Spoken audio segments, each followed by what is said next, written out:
No, actually, no, they never do that. They call the big guys tiny, and then they call the little guys, I don't know, something that must be opposite, like, hey, beefy. Or What in the world is happening right now? Okay. Oh, no, what's going to come out of his mouth next? You're listening to Reason Together, the podcast for Christians who think about stuff. I'm your host, Daniel Fox, here along with my great friend, Tom Balsamo. Did I almost mix up those? Yeah. You almost called you me. Yeah, I'm your host, Tom. Wait, no. Yeah. Anyway. That would just totally psych out our listeners. I'm start talking as if you're me, and I'll start talking as if I'm you. Yeah. They'd be like, wait, no, I thought their voices were different. Yeah. That would scramble them a little bit. Yeah. Anyway, thanks for joining the conversation. We want to thank immediately our patrons who generously and faithfully support this endeavor. Thank you for making this so easily possible. And we have some thoughts for you here in a minute, but I want to thank our patrons over at patreon.com/reasontogether. And thank you for your support. If you want to sign up to be a patron to support this podcast on a per-episode basis, there's different tiers. I think we have all the way down to a student-teacher tier level, don't we? At $1 per episode. We do. Up to an elite patron. And the elite patrons get access to the after show, get a free podcast T-shirt, and get the access to other patrons. I believe it is on patreon.com. Yep. Am I right on that? Or does every patron have access? Well, every patron gets to be part of the patron board, the community board there, which is where you can go and talk with the other patrons of this podcast about the episode, or talk to us even about the episode. Every patron has access to that. The elite patrons, of course, they get oftentimes to suggest topics that they want in this episode, and they get priority. Kind of preferential treatment there. Yeah, preferential treatment. That's why the word elite is used there. There you go. So Tom handles more of the tech side of this. And speaking of tech side, you want to throw out our announcement there, Tom? Yeah, we do have an important announcement. So do. Thank you. This just in, Reason Together podcast is looking to hire an editor. Emphasis on the word hire. We're not looking for a freebie necessarily. We are looking to hire someone to help us edit this podcast as we grow as a podcast, and of course as being a couple guys in ministry who are rather busy. It would be good to hire someone to do this for us and take part in that way. So if you're somewhat technologically inclined, if you've got some experience editing, what am I trying to say? If you have experience editing audio files, and publishing those things on social media and so on, if you want to take part in that, send us an email at reasontogetherpodcast@gmail.com. Tell us a little bit about what your skills are, and if you'd be interested in helping, and we can talk a little further about that with you. So, great, good. And we've got another possibly big announcement coming down the pike, but we can't share that with you just yet. It's exciting. So hang on for that one. But anyway, it was funny this morning. I before I came to the office to do the podcast here, I was waking up some of my kids, waking up the girls, and I went upstairs and I reached in. The timing was perfect. My younger two girls sleep in one room, and my older two girls sleep in another room. And I reached in and I flipped a light switch on, and as soon as I flipped the light switch on, her alarm clock goes off on her Kindle and goes, like the sun had just come up and the rooster started. I mean, the timing was amazing. And so anyway, that was kind of funny. Nailed it. Just a little home story there. But yeah, and so the day started off well. Good. So you're doing well.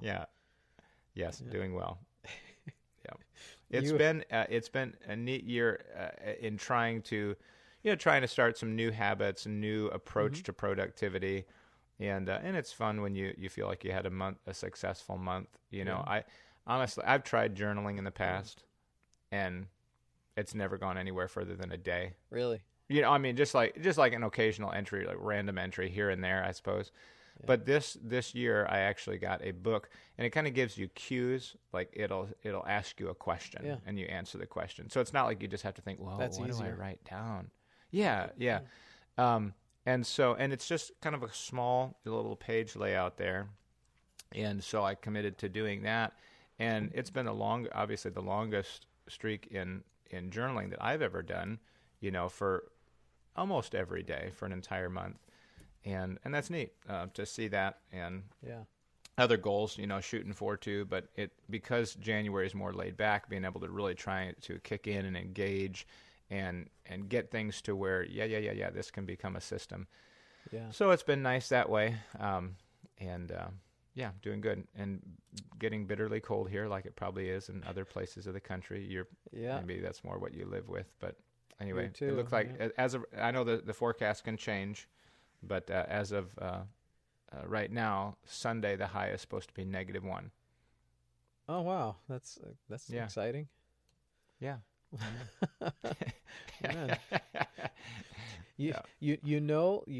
This is how you can identify a Midwesterner, folks. Is that every conversation we enjoy talking about the weather must have some sort of statement about the weather, right? Yeah. Yeah, maybe so. Yes, it's funny. Yeah, and it does probably change. Fairly frequently. So, if you don't like the weather, wait a minute. That's a joke, but it's not really that bad. Yeah. So, how are you doing? Doing okay. I have got this raging splinter in my finger right now. Oh boy. And I can't get it out. It's going to take probably a DIY minor surgical procedure to get this thing out. Oh boy. Since yesterday, and it's right on the pad of my index finger, right where everything I touch makes me feel it. So, raging. That's almost enough of a description right there. I am making a big deal about a splinter, folks. Mm-hmm. That's a Northeasterner thing. Every conversation. No, I'm just kidding. Every conversation has to include some physical ailment. No. Yeah, your ailments. I'm kidding. You're actually not far off. You're not far off. So, I wondered what we were going to talk about today, and then I opened our list, and man, we've got a bit of feedback here. Yeah. So that may keep us busy. Yeah. But do you want to go over that first? Want to start with that? Yeah, sure. Probably should just start with the feedback here. Let me do the prison feedback first, since that one was an older episode. This is from one of our patrons, from Omar, and it was the episode where we talked about, would you change your standards of separation in prison if you were under persecution? So this is from Omar. He says, interesting conversation on how we would change our lifestyles if we knew when we were going to die. I do find an interesting parallel in 1 Thessalonians. In the middle of Paul's teachings about Christ's return, he gives them instruction on how they should live. He tells them to love the brethren, 1 Thessalonians 4, 9 through 10. Study or aspire to lead a quiet life in 4:11a. Mind your own business in 4:11b. And work with your hands in 4:11c. This will result in a good testimony among believers, 4:12a, and will provide for the needs of your family, 4:12b. So even in the middle of telling them that Christ is soon returning, he doesn't tell them to go crazy, but to live a normal Christian life. Yeah, that's good, and I appreciate that. Mm-hmm. Just that idea that, is anything really, are we supposed to suddenly say, oh no, and then like spin off into some crazy thing, or is it really just about living the consistent Christian life? That's good. Just carry on. Good. Thank you for that, Omar. Yeah, and I want to summarize those real quick again. Love the brethren, study, Yep. or aspire to lead a quiet life, mind your own business, work with your hands. Yep. And that leads to a good testimony and providing for your family. Pretty much. Well, that's a pretty good Just summary. carry on. Keep doing what you're doing. Good. Thank you, Omar. And this one is also from our patron, Omar. And this is feedback from our last episode in which we talked about Bible translation. At least somewhat talked about Bible translation. I feel like you had like the Hawaiian Hawaiian pigeon, right? I feel like to do an exhaustive conversation about Bible translation would require many, many more hours of what we can do on a podcast, and a much smarter guy than me.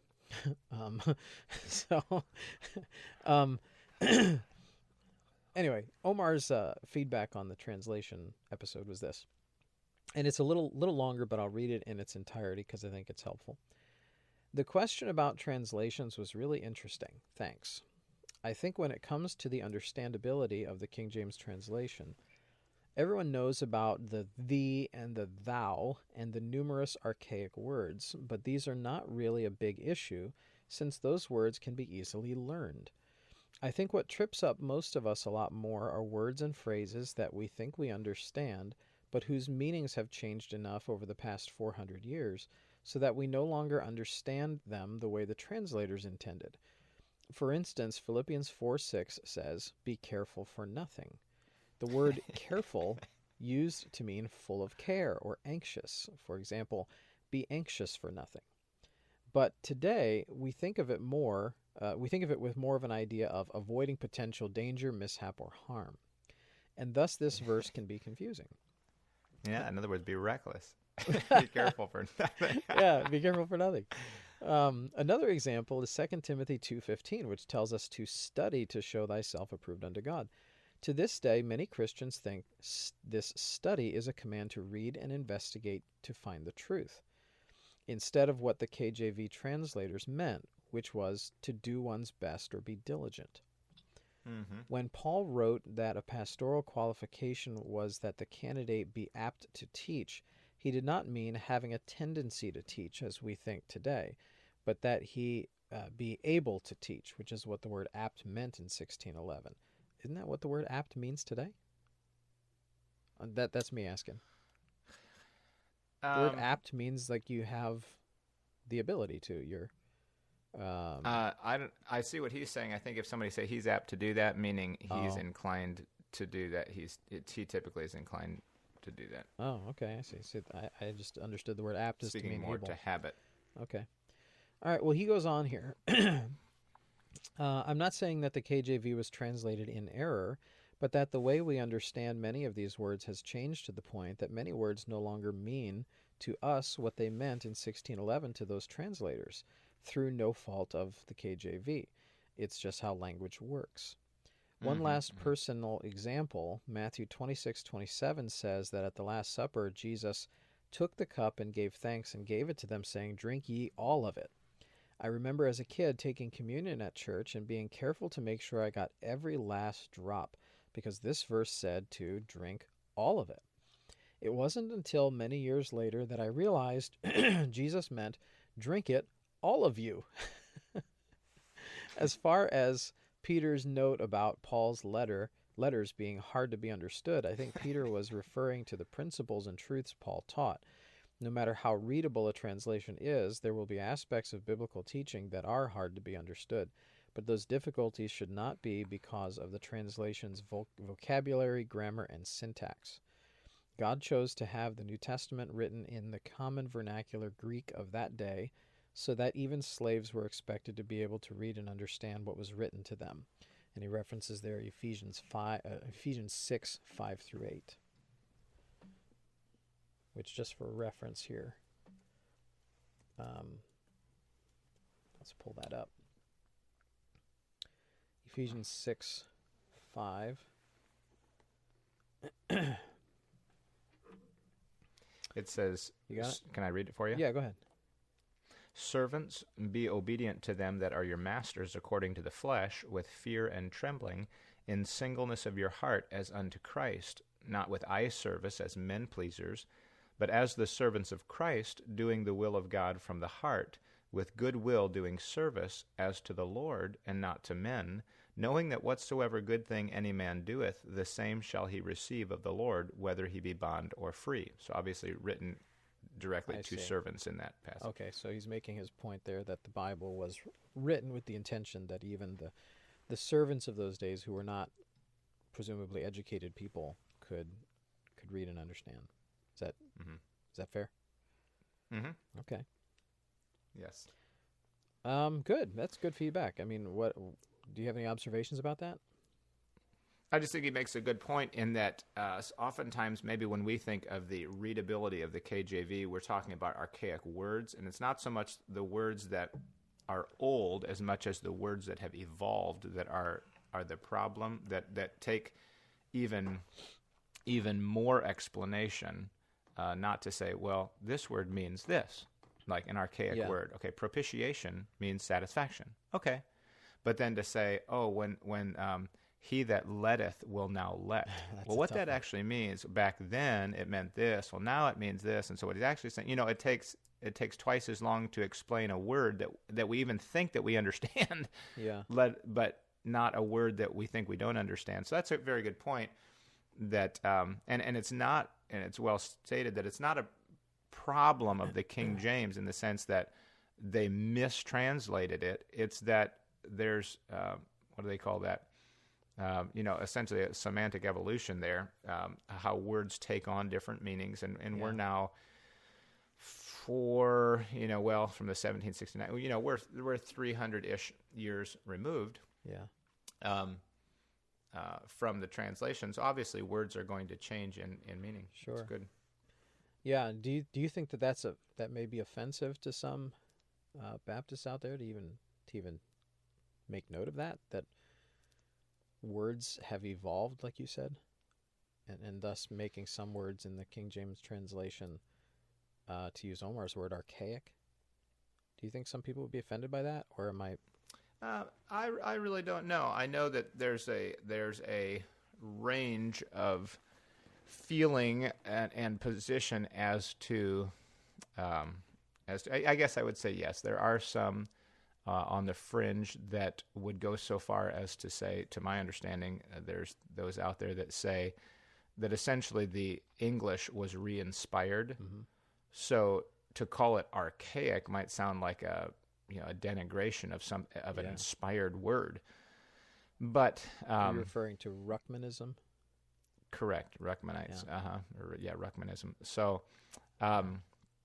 but and so some people and a number maybe not having really thought about the translation, the fact that the English is a translation of the original. Yeah.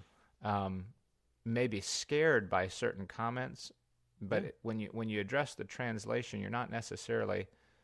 It's not a dangerous thing. Now some can maybe take it in a dangerous direction and try to undermine preservation and things like that. But just simply to say, look, the English is a translation of the Greek, and something can be, if you will, lost, meaning our understanding, in translation, and people can say, well, you could also say it this way. Oh, okay. Anyway, people might want to say, well, but this is the Word of God. Okay, well, right, it's a translation of the Word of God. But anyway, it gets, to some people, it probably gets a little dicey there. Yeah. But it doesn't have to. And if they're taught appropriately about the original languages, that English wasn't the original language of the Scripture, right? And right. It, I think, would alleviate some of that. Yeah, I think you're right, and I wonder sometimes, the reason why it makes me nervous even talking about issues like this is because I think that while a vast majority, I think, of independent Baptists would probably decry Ruckmanism, I wonder if there aren't a number of them that are maybe Ruckmanites at heart, but they don't necessarily know that they're asserting the same thing as Ruckmanism. They adopt those tendencies maybe without realizing right. what they're actually saying or where that leads. Right. Yeah. Okay. Well, good feedback. Thank you, Omar. Appreciate that. Yep. What else? We've got one here from a patron, Matthew. And he says, hello, and thank you for putting out good content and for taking our questions. The question I have is one that I have wondered about for several years. Fantastic. Man, throw it out there. As you know, my name is Matthew. However, almost all of my Christian friends shorten my name to Matt. I prefer to be called Matthew, but I do not get offended when people call me Matt. Can I stop right there, Yeah. Matthew, and say, I totally am in the same boat with you. I prefer Daniel, and I mean, so many people call me Dan. Yeah. You know, when they say that. Anyway, I get it. Yeah. But I'm not bitter. A little miffed, but not bitter. Okay. When I say all of my Christian friends, I mean pretty much all of them. My friends at church camp when I was a teenager, my friends at college, my friends at all three of the churches I've been a part of in my life.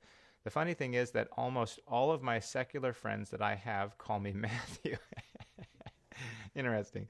The day I started my job about 3 years ago, they asked me if I prefer Matthew or Matt. And ever since then, they call me Matthew. Several of my Christian friends have asked me that question, but inevitably go back to calling me Matt. It doesn't really bother me, but I am very curious curious about this phenomenon. Do Christians just assume I don't care, or what? Huh. Wow. What say you, Tom? That's. Thomas. Yeah, Thomas. Sure. That is an interesting question. And granted, while it's not, a typical kind of question we get here, that has to be one of the more interesting questions we've received. And at the same time, I'm kind of chuckling at it because it seems kind of funny. But go ahead. Can I interrupt real quick? I remember before you asked this question, you're like, oh, yeah, that's, okay, that'll be like a piddly little question. And then the conversation goes on for 20 minutes. Yeah. It's like, wow, that really developed into something. And I wonder if that's going to happen here we're like, oh, okay, that's an interesting question. And then really it's going to open up into something. Go ahead. All right. I'm spitballing here, but here's my hypothesis, okay? And it's going to have to remain a hypothesis because I don't know how to test it ethically. My hypothesis is that people of the world, and you'll know this very, very quickly and easily if you work in the world or have relationships with people in the world, they are very sensitive about offending other people, generally speaking. I mean, they'll change pronouns for the sake of other people. They'll apologize very quickly if they say something that they think as a pastor they shouldn't say around you. They're very careful around other people because our secular society has taught them that everyone is offended by something. So you have to be so careful with your words. So even something as little as saying, do you prefer to be called Matthew? I think that people in a secular society may be more inclined to grant you that and to call you what you want to be called because they're afraid of offending you because everyone is offended by everything these days. Whereas I think as a whole in our circles, we're not so much concerned about like those kinds of offenses. Okay. I'm not saying that Christians don't care whether or not they hurt each other's feelings. I think Christians do care about that. But not in the realm of, pronouns and, using the word manpower or, the military saying, send in more men, Christians tend to not be as so concerned with all the PC, the political correctness of terminology. So I think they're a little less inclined to really bother calling you Matthew, even though you want to be called Matthew. And hypothesis number 2, again, which maybe can't be tested, maybe just everybody's lazy and saying 2 syllables is much more work than 1. I'm being somewhat facetious there. All right, here's hypothesis 3, and it's absolutely correct because everyone thinks the way I think. Just kidding. I would have to say one, it has to do with your introduction into culture, and I'll explain that in just a minute. And 2, maybe something back to etiquette in means of introductions. Introductions used to be a thing. Yes. I've actually read that before. You teach your kids, if it's you introduce whatever it was, the least important to the most important, Yes. or There's a certain order. There's a certain order of introductions. There's a way to introduce people. Well, when you're introduced into an environment, say your work environment, you are a totally new person. No one's ever seen you or heard your name. So if the boss says, "Hey, Jane, this is Matthew," okay, you're Matthew to her, because that's the first name she heard. And now she says, "Oh, hey, Carl, this is our new hire, Matthew," and then he knows your name is Matthew. And so I think it's naturally, well, that's who you are to them. But if you show up on campus and anybody says, "Hey, Matt," all of a sudden 3 other people heard you called Matt, and that's who you are to them. Because your introduction into that society, was first heard that way. Now, if you were to say, go to the business office, "I'm Matthew Schrock," and they said, "Oh, hi, Matthew. So-and-so, this is Matthew," and it began to be going around as Matthew, then I think that would change to some degree. But because maybe there was some of both, then maybe people do take the easier route, or what they're most familiar with or something. Maybe they know a Matt as opposed to a Matthew sounds kind of odd and foreign to them. They know a Matt, and so they're going to call you Matt, and you being a calm Christian, you're not going to, you feel like it would be too much to bring up the point and say, "Actually, I prefer Matthew." It makes you kind of sound like, "Oh, okay." Yeah.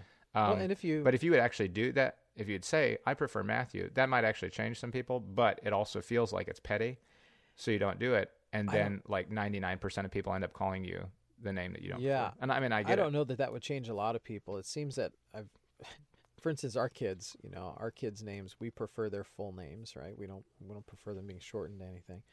But yet, some people will just, no matter what you do, they will just continue to use the shortened version of their name. So I don't know that it's going to change everybody, but I think maybe, especially if you seem like a laid back person, people are going to assume that you prefer the laid back version of your name. You know what I mean? That's interesting. So if you seem kind of maybe uptight and uppity, maybe they'll just presume you want to be called, Matthew. But if you seem pretty casual, pretty laid back, fun-loving guy, they probably just assume you want to be called Matt. I would almost go the other direction too. Coming from a different angle, saying that I would kind of feel in myself here that your extended name oftentimes is that. It's sort of an extension, but what you commonly go by. I guess I would default almost to the shorter name, because that does seem to be common. So if I wanted to maybe make somebody comfortable and I didn't know, I might say, "Hey, Matt, how you doing?" A lot of times it just seems like the better you know somebody, or almost as a and that's how he has it titled here, a nickname. And that's not really a nickname. It's just I guess it is, but it's a shortening of your name.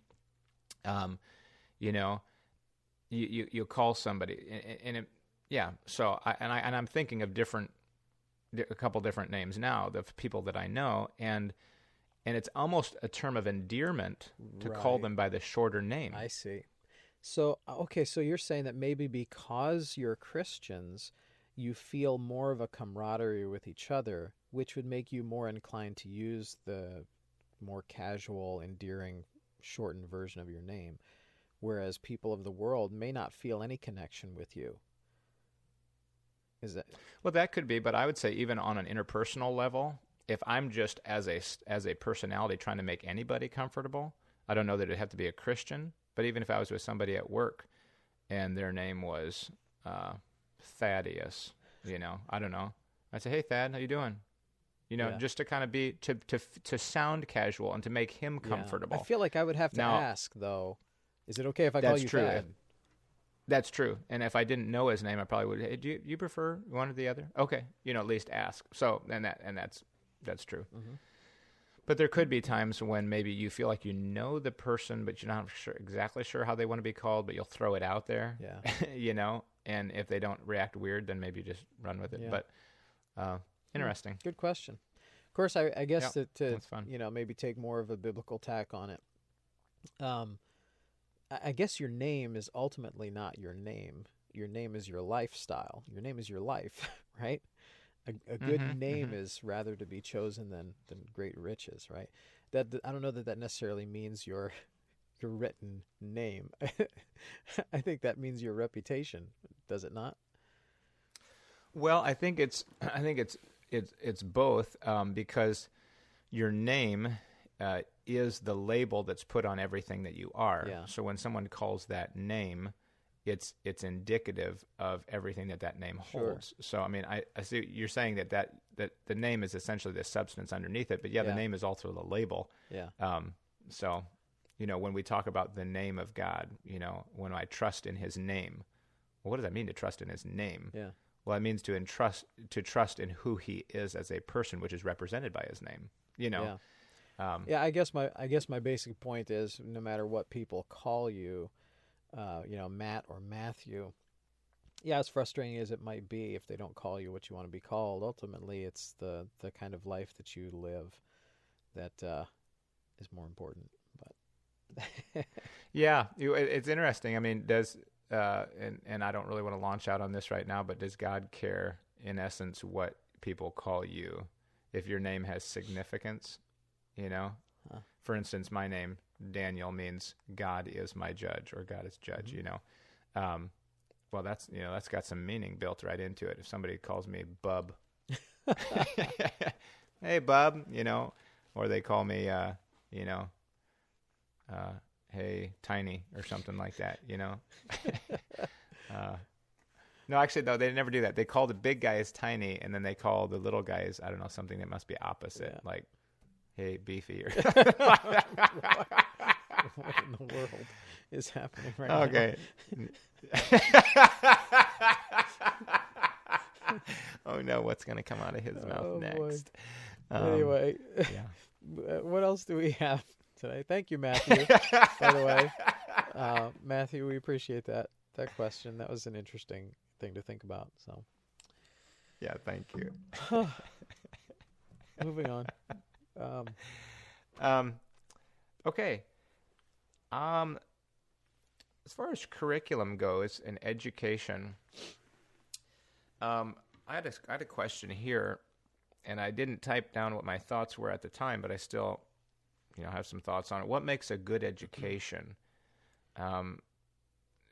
What makes a good education, I think, is a first good question, and I think immediately we typically, I say we, this is the way I think.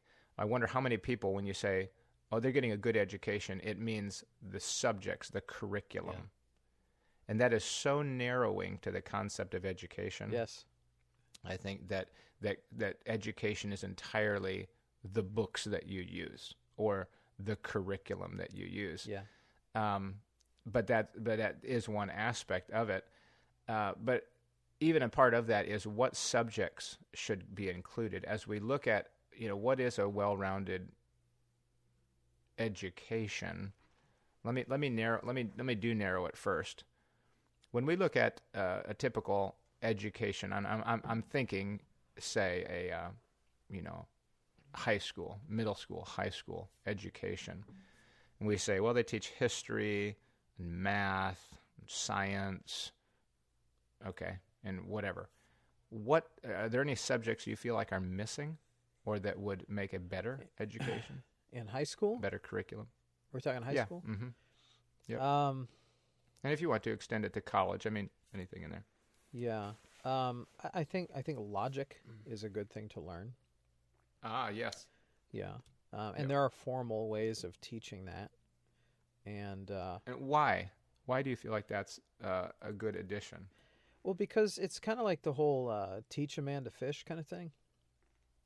Yes. You can find certain curricula that basically just tell a kid everything that they're supposed to know to pass tests and survive high school and get a good grade. But I don't I don't think that's good enough. I think a kid should be learning how to think, not just how to memorize facts.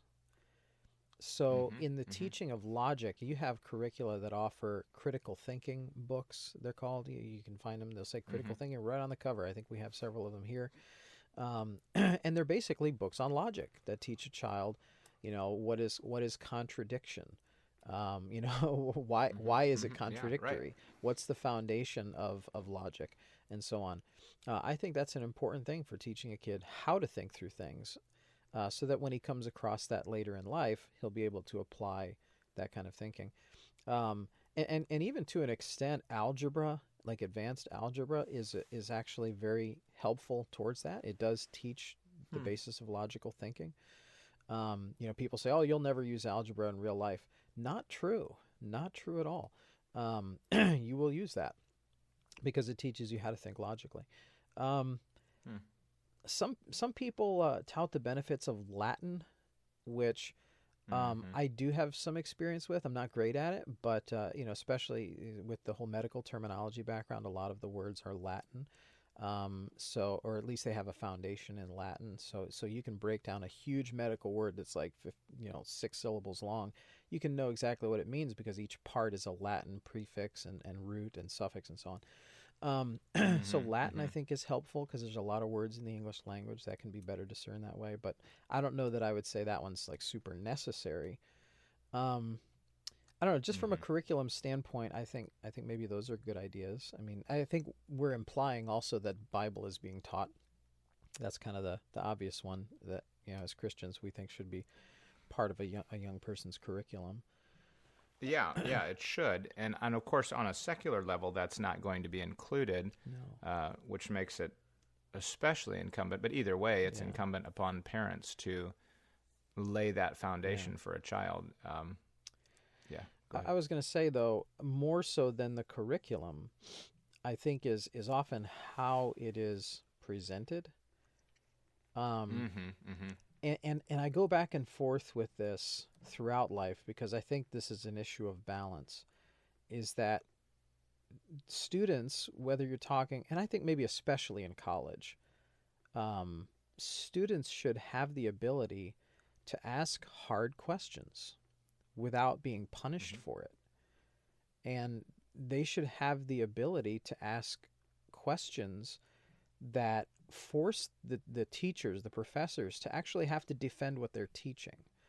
I think that's Mm-hmm. critical because if you really do want to teach something to students that you believe is right, you better be able to defend it without getting angry about that. And I think that is something that oftentimes you'll find situations like that in secular college. There's certain questions you ask in secular colleges that you'll get railroaded for. But I think I think we're being disingenuous to say that that doesn't happen in Christian colleges too.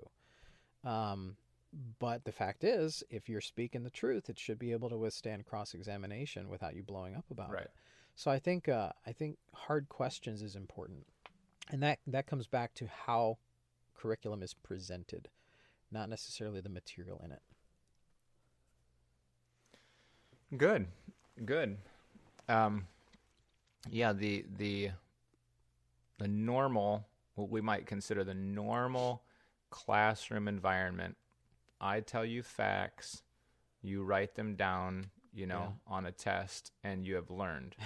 Well, that's not necessarily the case. No, not Um, even close. so I would say that logic is a great idea because you're teaching them how to think. Now, of course, undergirding that is a biblical context because none of this makes sense outside of a biblical context. Correct. So I think we ought to be laying that foundation of who God is, how logic, comes from Him because Yeah. He is orderly and Yeah. He has a design and there's something called wisdom. So it's not just about being a smart person; it's about being a wise person and knowing how Right. to integrate the things I know into appropriate choices.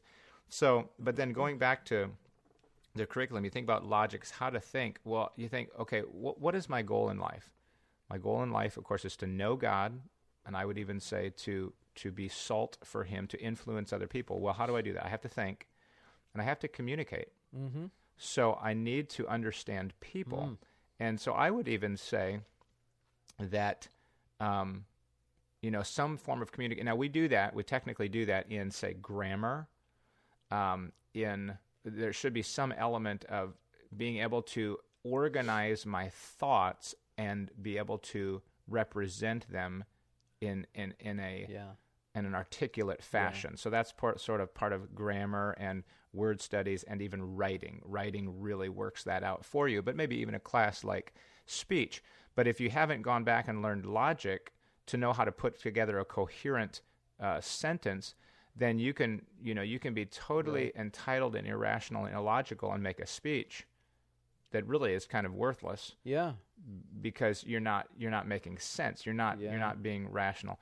So you need to know how to communicate. Yeah, and that's maybe another area where I think, especially if you're in curriculum, if you're dealing with the training of preachers, and I wonder sometimes if homiletics classes fall short in this area, and in that you can pass the class by oftentimes following a structure, right?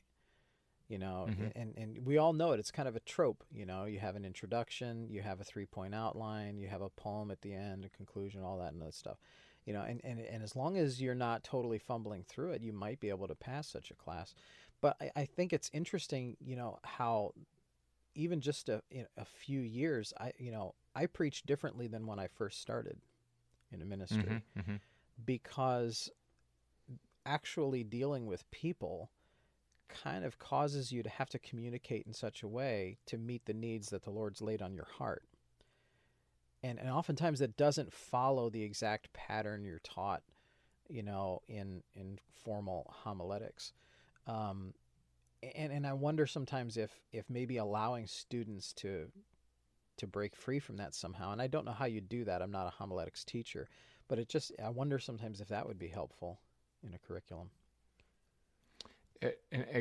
Explain a little bit more. If what would be helpful? Breaking free, like modifying, breaking free from the mold a little bit. I'm not saying to become a wild child. I'm just saying, find a way somehow to see if we don't have to stick with this, same format all the time of the introduction, a 3-point outline. I mean, some people preach verse by verse, and realizing what is the point of the system I've been preaching. If basically the concept of the outline was you need to make sure that you're structured in your thought, then it's almost hearkening back to the sense of logic. Yeah. But if the outline itself becomes the end, that as long as I put information in an outline, therefore people are learning. Right. No. And that's why I say I don't know that there's an easy way to teach that. I don't know if you can teach that, because you almost have to change the mindset of the student in a way to what they're trying to do. It's a matter of growth. I think so. Not that it's a bad thing to start in a homiletics class, but like I say, does that really prepare you for what you're going to be doing? I don't know that it fully does. I think it's a step in the sense of kind of getting you to logically organize your material, to say, instead of just getting up there and rambling on about a passage, that's structuring yourself, knowing how to move through the thought. But then, like you say, it kind of gets to the point, 3 points in a poem. Okay. And then we go too much to an excess, like, well, a memory aid is alliteration. And so if I start every point with the letter I, they'll remember it better. No, they won't. No, not necessarily. And I think additionally, oftentimes with preaching is that, we want them to remember the whole message, but I don't think that's a good goal. Okay. And I think we use the outline because we want them to remember the whole message. Oftentimes it's going to be one thing, one or two things maybe that the Lord... It may not even the thing that you thought about, right, that you thought would make a difference. Exactly. And that's the thing the Lord's going to impress on the listener's heart. And if you're wanting them to remember that 3-point outline, they might be so focused on that they miss the actual thing that God's wanting to deal with them about. Does that make sense? Yeah, if you're focused on trying to get them to remember what you want them to remember versus just explaining the text. Yeah. And this, I have to throw this out to you. What's your thought here is that, I was taught years ago that the purpose of preaching is to persuade. I would disagree with that in saying the purpose of preaching is to, what's the word I'd look for? Adequately, not more than adequately, articulately express what God said. In other words, I want to communicate God. Right. I want to communicate what He's meaning to communicate in a way that can be understood. Now, whether that persuades you or not isn't entirely up to me. I've fulfilled the duty of being a proclaimer, regardless of whether you have the will to submit yourself to the truth that you've heard. Now, if I have to resort then to say, well, I have to use emotion and I have to use, humor and I have to be a certain kind of style in order to get you to say, okay, yeah, well, then did I really persuade you? Is the truth enough? And maybe that's a different question too. But the word I was going to use was educate. Go ahead. Is educate them? Yes, which I don't think is dissimilar to what you were describing. Is if you're expressing the thoughts of God on something from the text, you are educating people about what God has said, and ultimately, if they can get the point of what God is trying to say, the Holy Spirit can do the job of persuading. And I think if we just look at preaching as persuasion, the Holy Spirit might get upset and say, "Quit trying to do my job." But now, if you say that to, I would assume a lot of people, and you say my job is to educate, they're going to say education is just about facts. Yeah, and that's not true. You don't need to fill their head with facts. And I would agree that that's not true, because education is about telling them the truth and bringing it to bear and saying, what does that mean for us? Whether we get emotional or not, it is maybe making an application of it. But it's ultimately not up to me to try to, bring your mind to persuade you to say, you will believe this. No, I have to effectively present the truth. Yeah. I mean, can you persuade someone without them fully understanding why?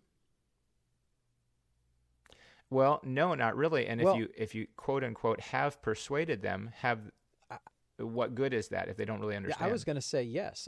Yes, you can, because you can get people to follow you because maybe they like the way you presented it, or they felt compelled by your emotion, or they felt compelled by your presentation of the facts or whatever.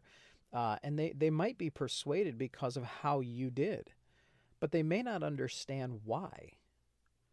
And I think that's the danger you run into when you look at preaching as persuasion, is that I need to get people to decide something now, but there's a whole lot of thought and prayer and nuance and deep wrestling with things to come to the conclusion that you as the preacher came to. They haven't had the time to do that. So you have to give them what you've learned, and that gives people reasons to accept it. Good. And that warrants a study into the time of the Apostle Paul, where it says, I think, that he persuaded men, but then on the other hand, do I now persuade God? A good word study there for somebody to do. And there's another passage similar in his travels to places that, as his manner was, he said, like in the school of Tyrannus, what he did there, wasn't that something to do with persuading?